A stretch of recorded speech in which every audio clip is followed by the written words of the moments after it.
Loan originators find a way to get referrals. That's referrals 3 different ways, both online and offline together, which is what you got to kind of do. It's what we preach all the time through Carl White and the Marketing Animals. Click this banner you see right here over on your right. You may have to scroll down a little bit. Scroll all the way down on your mobile device past the comments.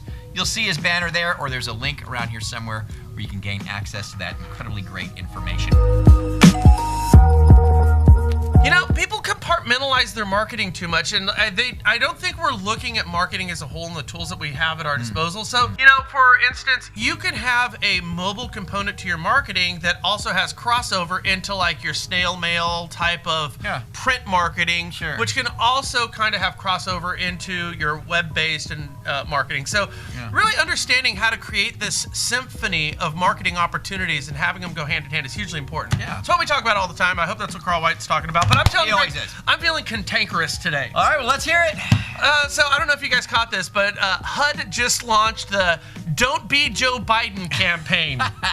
It's called Because Sexual Harassment in Housing is Illegal. In case you didn't know, am I stupid or blind to the assumption that everybody kind of already understands this? I don't know. I'm not making light of it. It's almost like it's just opening up another can of worms with another group of people, to tell you the truth. Dylan, I'm running for president of the Homeowners Association. All right, vote for me. Just talk, Frank. Talk. Okay, look, HUD says this initiative comes as the Me Too and Time's Up movement. And the hashtag Don't Be Joe Biden. Joe Biden. Right. As these movements continue to gain ground and as more and more women stand up, tell their stories of sexual harassment or assault, and say never again. And throughout the month of April, the Humans of HUD photo blog will feature victims of sexual harassment in housing, highlighting the personal testimonies of survivors and those who helped them out. There you go.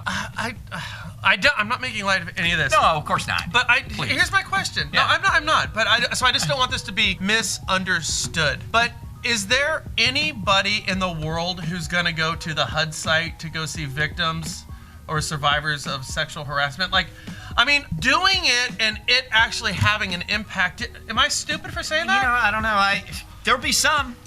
Some will make it there some way, somehow. This feels like something that HUD is doing because they want to be viewed a certain way rather than being effective. That's all I'm saying with like the whole Humans of HUD thing. I don't know.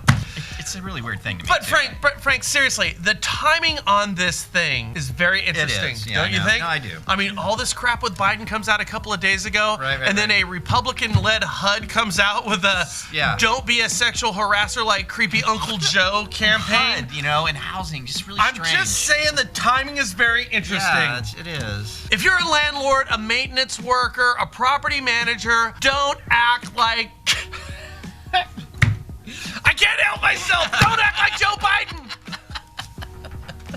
Talk about something else, Frank. Just move on. Let's go to something else. Okay, let's talk about the GSEs. So you know the GSEs, Fannie and Freddie, they're looking at getting rid of those guys, right? So they got to overhaul the GSEs. The model doesn't work. Oh, bull, it makes a ton of money. Can't have another bailout.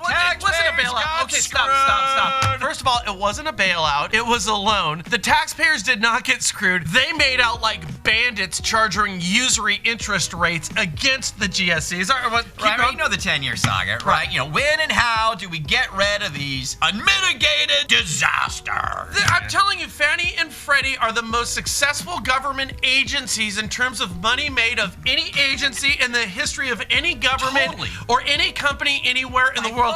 Yeah, but for some reason we got to get rid of them. We got to get rid of them.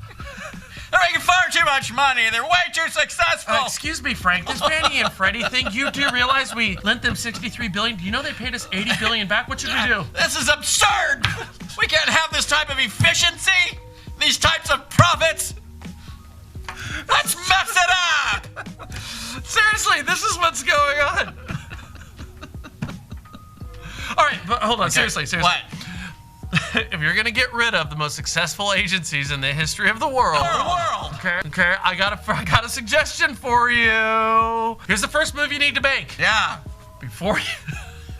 Okay, here it is. Here's the first move. Don't let them move into their new headquarters. That's the first move. Right now, that's what you need. Don't let them move into their new headquarters. Okay?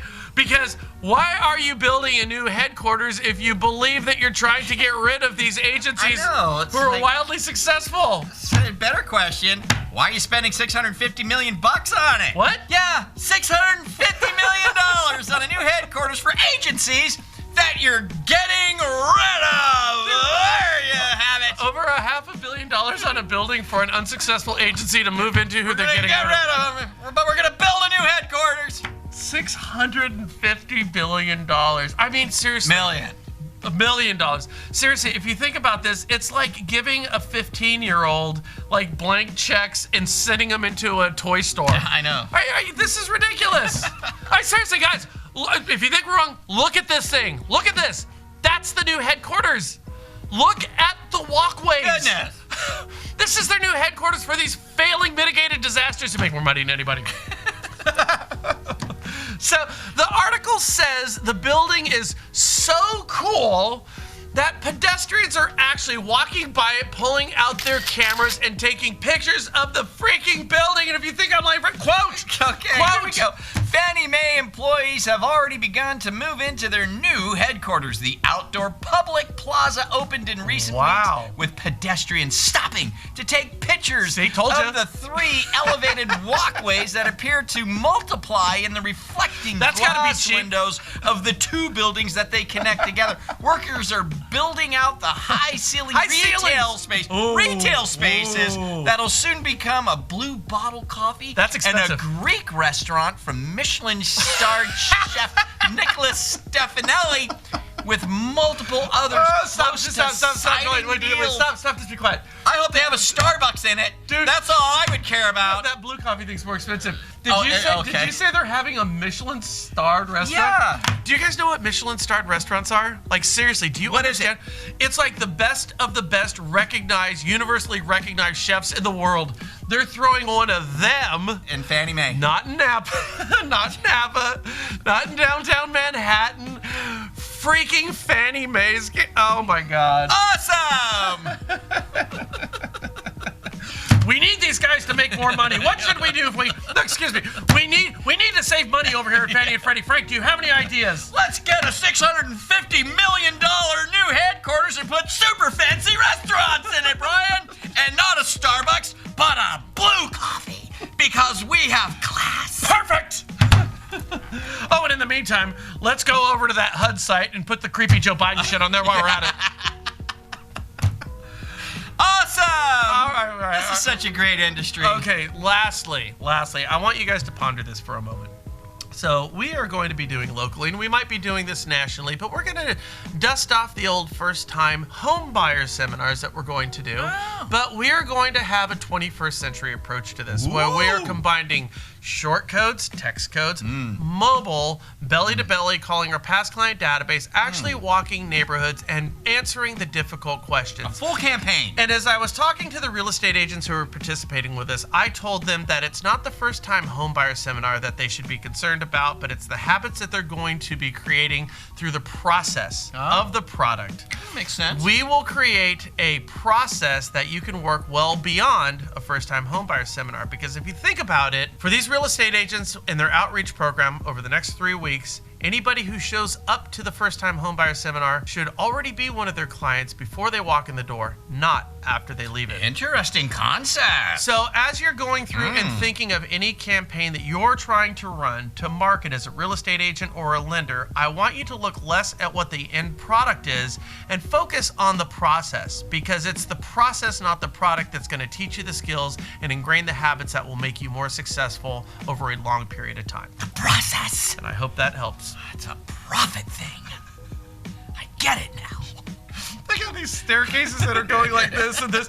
Hey, we could put a straight staircase up there, and it will only cost $100,000. You have any thoughts on that, Frank? No. Let's make one that costs a couple $1,000,000. Make it a crooked one. Yeah, all kinds of different ways. Because then pedestrians will be taking pictures of the crooked staircase that costs a lot of money. I like that better. And they can patron our new fancy restaurant. You guys have a great one, man. Leave us your comments down below. Do us a favor, forward this video. Please share it. We would appreciate that. And subscribe if you're meeting us for the first time, because we're totally awesome.